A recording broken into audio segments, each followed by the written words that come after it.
this may be a new approach in veterinary field. So I'll try to discuss or let you know something about the history, how it works, and why we should move towards the maggot therapy. So the term cremate is frequently used in ancient Ayurveda classics. So from Vedic period up to Samhita period, we can find the description of this cremate. So in Ayurveda, in broad sense, crema means all the worms are microbes. Even in the Vedic period, the knowledge of crema is well known and comprehended. So basically, this word, it is derived from a dhatu, that is Kunjana Hemesem, which is given in Siddhant Kaumudi, which means to kill or to ill harmful effects. And we know Acharya Yashka. Acharya Yashka given the meaning of krimi as krimi means those organisms which grow on raw flesh and that which moves with legs. So as per the text Ashtanga Vidya, krimi are present all over the biosphere. Their Utpatti sthanas, they are Parvat, that is mountain, one, Aushadhi, Pashu, and Apsu, that is water. And we can found that Charak Samhita, it is an ancient Sanskrit text that is one of the foundational texts for Ayurveda in India. It mentioned about the maggot therapy. So maggot therapy, the treatment of wounds with live larvae, is increasing rapidly in many countries throughout the world. This maggot therapy is also called as larval therapy or maggot debridement therapy or biosurgery or biotherapy also, which include its profound efficiency in debriding necrotic tissues, its relative safety, and its simplicity. So these factors, along with the other advantages such as its efficiency and its low cost and effectiveness, even in antibiotic-resistant infections, making it popular. When it used, so maggot therapy is used when conventional medical and surgical treatments fail to arrest the progressive tissue destruction and heal the wound. Also, wherever there is a poor blood supply to the deep wound and the consequent inability of immunological mediators and systematic antibiotics to reach the infected area, which prevent it from healing. So nowadays, clinicians may debride wound by using various methods, including surgical methods, or we can say by surgery, conservative, sharp, high pressure fluid irrigation, or ultrasonic mist autolysis, or by using the enzymatic agents.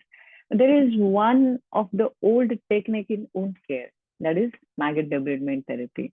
So live and medical grade fly larvae are applied to the patient's wound to achieve debridement, disinfection, and ultimately wound healing. So it is specially indicated for open wounds and ulcers, which contains gangrenous or necrotic tissues with or without infection. And for this, we'll use the freshly emerged and sterile larvae of a common green bottle fly, which is very common, that is also called as Lucilia sericata. And this type of larval therapy, they have several core beneficial effects on wound and ulcers. So in short, we can say that maggot debridement therapy is the use of live sterile larvae of green bottle fly, Lucilia sericata, to clean and promote healing of chronic or non-healing wound. So we cannot quote or we cannot say that this is a new approach or new thing or innovation. No. If we'll go through the history in ancient use, historical records suggest that maggots have been used for wound treatment for centuries across various cultures. And they are reintroduced into medical practice in the early 20th century, particularly during World War I and World War II. And then it gained its formal recognition in 1990s. So the first observation of maggots and their beneficial effects in wound was observed by Ambroise Paré in 1557. And de Gelare was a military surgeon in Napoleon's army. He also quoted that this maggot therapy helps to reduce bacterial infection. During American Civil War, the Jasich and Jones, he first time clinically applied this maggot. In 1928, William Baer, he was an orthopedic surgeon, is credited with the first use of blowfly maggots to treat osteomyelitis wound in hospital. So maggots were used extensively in hospitals during the 1930s and 1940s. especially in the United States.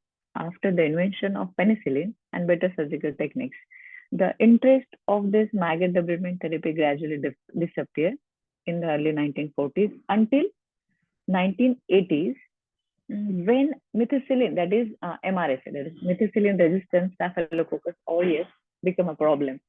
So afterward, in 1989, this Ronald Sherman used larvae or maggots to treat decubital ulcers. In 2004, Food and Drug Administration, that is FDA, granted permission for the production and distribution of this medical maggot and to be marketed as a for medical device for wound care.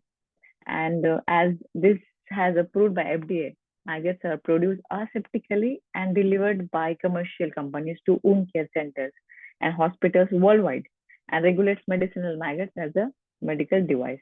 So currently there are 12 laboratories in 20 countries, and they are dispersing maggots at low cost. The UK government spent near about $250,000 in 2019 to buy just green bottle fly maggots to send to the war zone in Syria, Yemen, and South Sudan. We heard about it. And again, the UK, they rolled out the project Maggot in field hospitals, and they raise maggots on the same location. So once the fly laid eggs, they will be sterilized and then incubated for a day or two. At that point, the maggots can be put directly into the wound or placed in the bio bags, which are then wrapped around the injuries. So finally, in 2021, doctors created a do-it-yourself maggot starter kit so that people in remote communities can raise the maggots by themselves. If we talk about India, so countries in southern hemisphere been much slower to adopt maggot therapy. Why it is so? Because blowflies, including the most popular medicinal species, that is Lucilius sericata, they're quite abundant in southern hemisphere. So lack of resources does not appear to play a limiting role. Second is cultural attitude about flies and unhygienic. They are similar between both north and south, but perhaps the negative image of mice is stronger in India.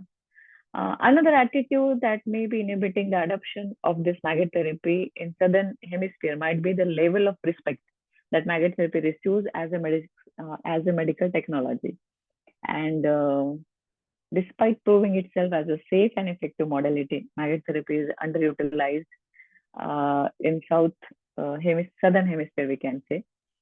And often I must say, often the therapists in southern hemisphere look to the north for their inspiration, or at least for guidance as to what new technologies are worth adopting. No one wants to associate with a medical practice considered primitive. So as MDT becomes more established in northern hemisphere, it will surely become a more desirable practice in southern hemisphere too.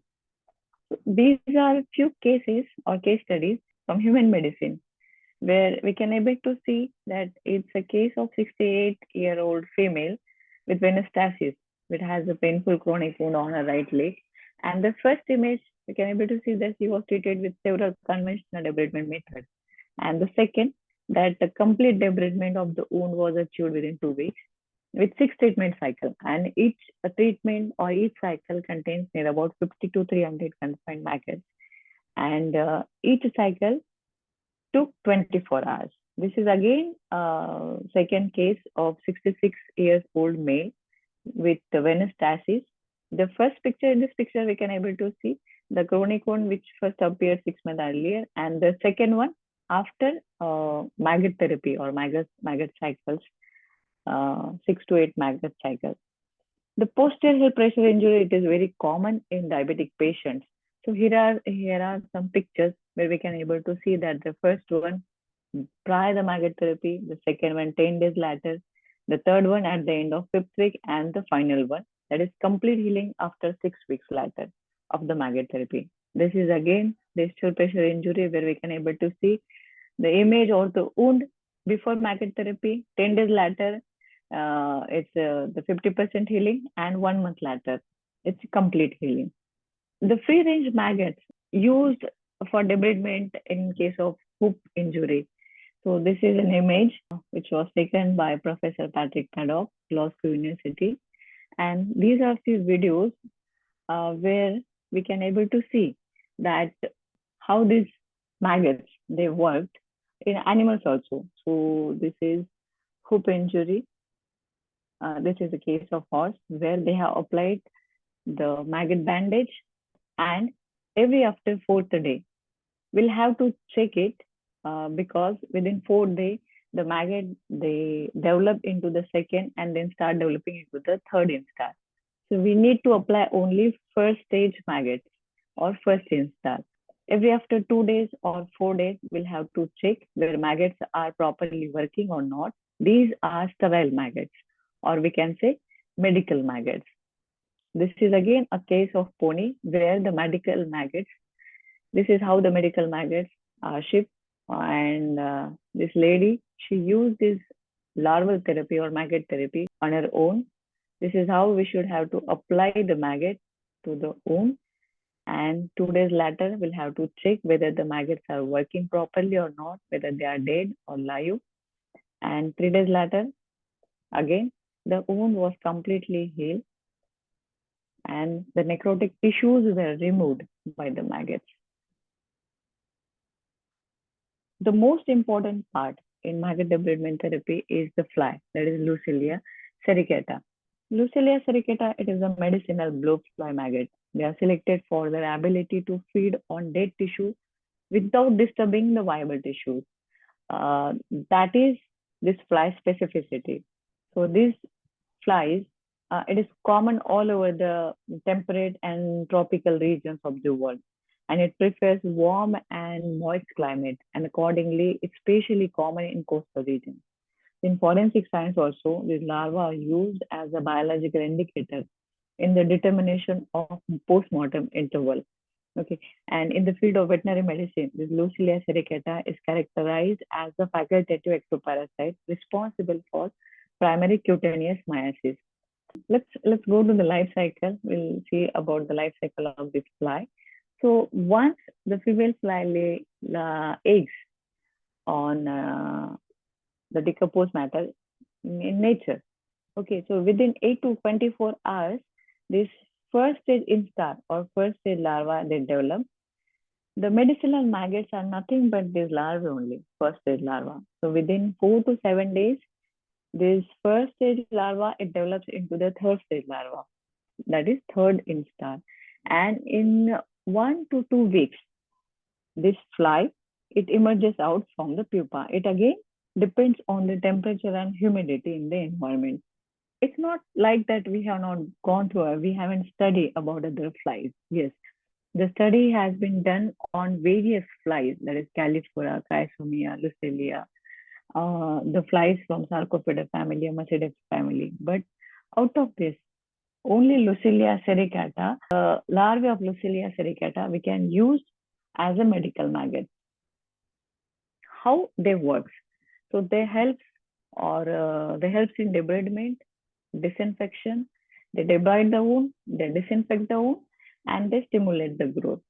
So maggots, they consume only necrotic tissue, which helps to clean the wound. And this selective process spares healthy tissues and accelerate the removal of dead cells only. Disinfection, larvae secrete antimicrobial substance, this is important, which helps to kill the bacteria, especially gram-positive and gram-negative bacteria, and reduce the risk of infection. And the physical activity of this larvae or maggots, it stimulates the wound bed, which promotes the formation of new tissue and accelerate healing. So debridement, this process, it is accomplished both physically and chemically by removing the fluffy necrotic tissue, and the extracorporeal digestion by this maggot, that is proteolytic enzymes, is one mechanism by which wounds are cleaned. And the physical means by using their cuticle and outer surface. So each maggot is capable of removing near about 25 mg of necrotic material within just 24 hours. So maggots, they secrete the proteolytic enzymes directly into their environment, which removes the infected dead tissues from the wound by liquefying them into a nutrient-rich fluid that can be imbibed by the maggots itself. So the first picture, it's a hindgut of this larvae, and the second picture, midgut of this larvae. So here we can use, we can able to see this yellow color. These are E. coli, and they are less in midgut than hindgut.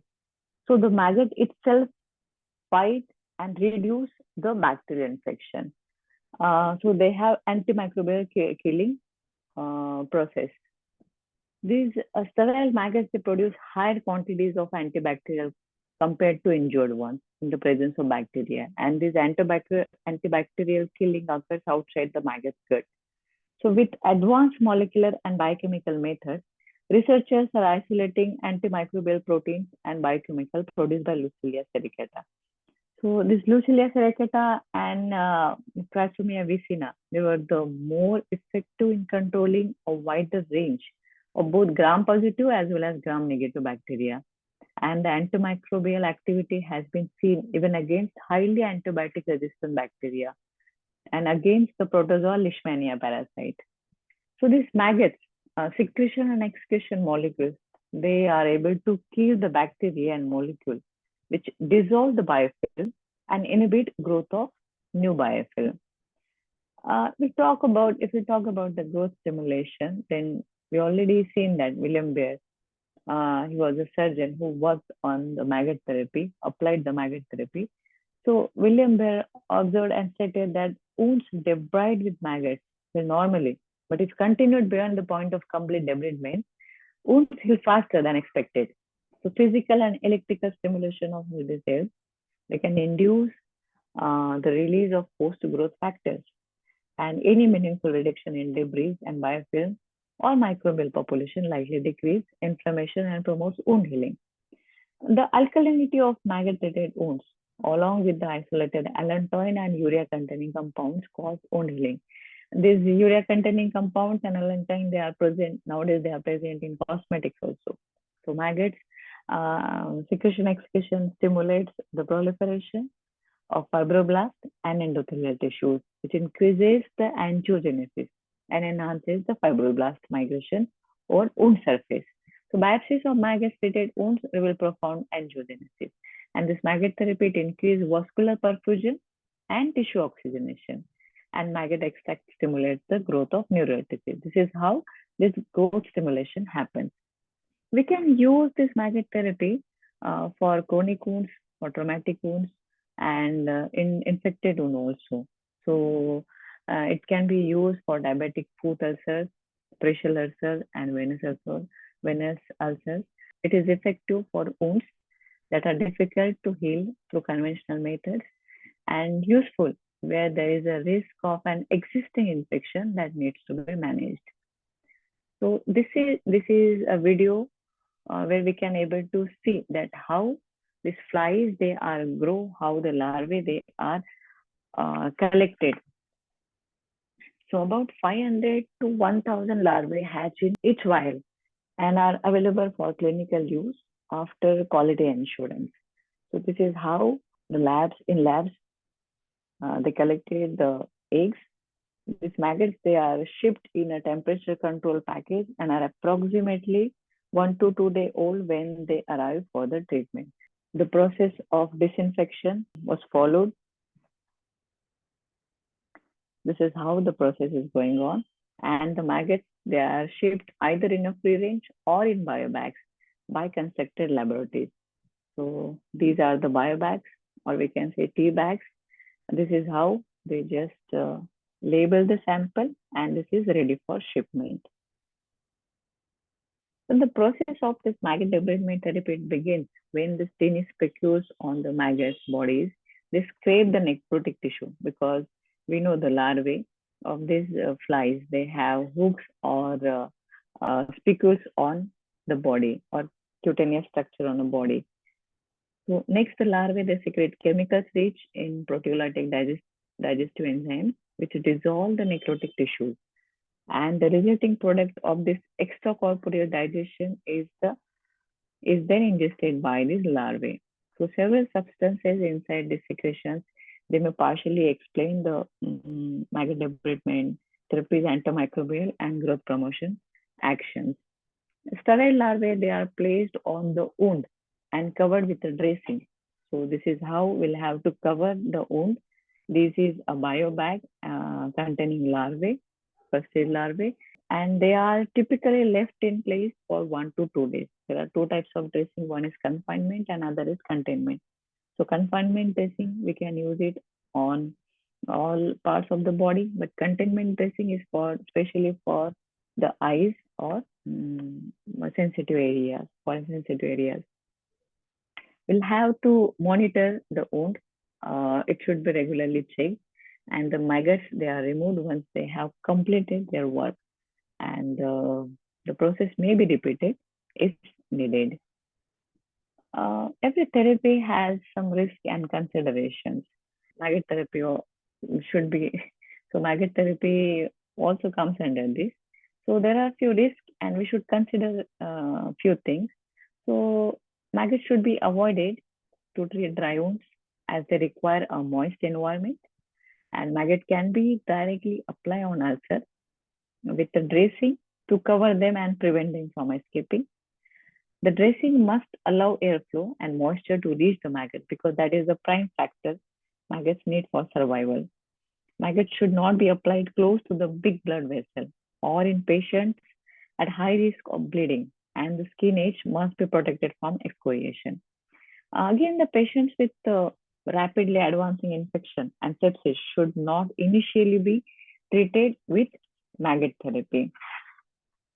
So, large number of maggots for a short period should be used rather than small number of maggots for an extended period. Maggot therapy in veterinary medicine, I must say that this larval therapy or maggot therapy, it comes under One Health approach because this is a collaboration of human, animal, and environment. So maggots from the veterinary field or flies from the veterinary field.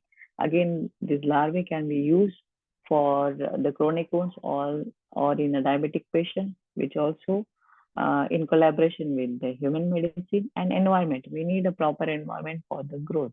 So the health of all this, they are dependent on each other, and health of anyone can decrease or affect on the health of two others. So it is a topic under One Health approach, we can say. So this maggot development therapy in veterinary medicine, it's recently regressed as powerful and effective therapy for incurable wounds of animals. It is most effective for deep penetrating wounds that are hard to reach. Soft tissue necrosis such as infections of the palmar regions of the foot, navicular apparatus, digital cushion, and coffin joint. And this maggot development therapy is reported to be used successfully in wounded bulls, donkeys, ponies, mules, horses, and sheep. The first study in donkeys was carried out by Bell in 2001. In horses, this maggot therapy is useful in the management of supraspinous bursitis, septic navicular bursitis, complicated laminitis, infected abscesses with pedal bone, osteomyelitis, and other hoof diseases. And in small animal, it is successful, and in horse with complete healing in wound that had already failed to respond to conventional medical and surgical therapy.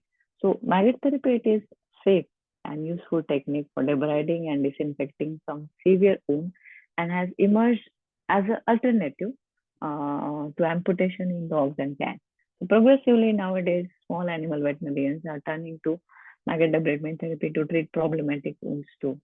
There are some contraindications and side effects of the maggot debridement therapy.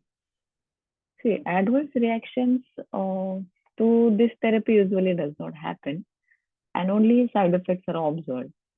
Side effects like irritation, itching, and hypersensitivity at the wound site. Sometimes it also causes pain, discomfort, and malodor at the first stage of dressing.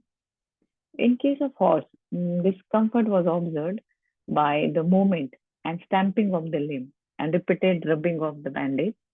There are no adverse effects have been identified in small animals, but in veterinary medicine, the use of this maggot debridement therapy was limited by the relatively high cost of treatment time required for shipping, usually it will take 24 to 48 hours after ordering. And that's the fact that a portion of maggots fail to survive on arrival. So another common problem was the time, or is the time and effort involved in applying the dressing in such a way that they are not removed by the animal. The highest risk in equine limb wound and hoof injuries are to the larvae themselves. So bandaging and dressing may need to be creative to ensure the larvae they are not squashed as they grow. The use of FIT, or what we can say hydrochloride frame, it's recommended to solve this problem. So in the case of plantar aspect of the hoof, the use of the hospital plate, it is recommended. So when we'll use the biobags, or by using the biobags, it will initially appear flat and they see through. But by day 3, the dressing will appear full and puffed up, with the larvae clearly visible after having increased in size almost 10 fold, we can say. So they increased in size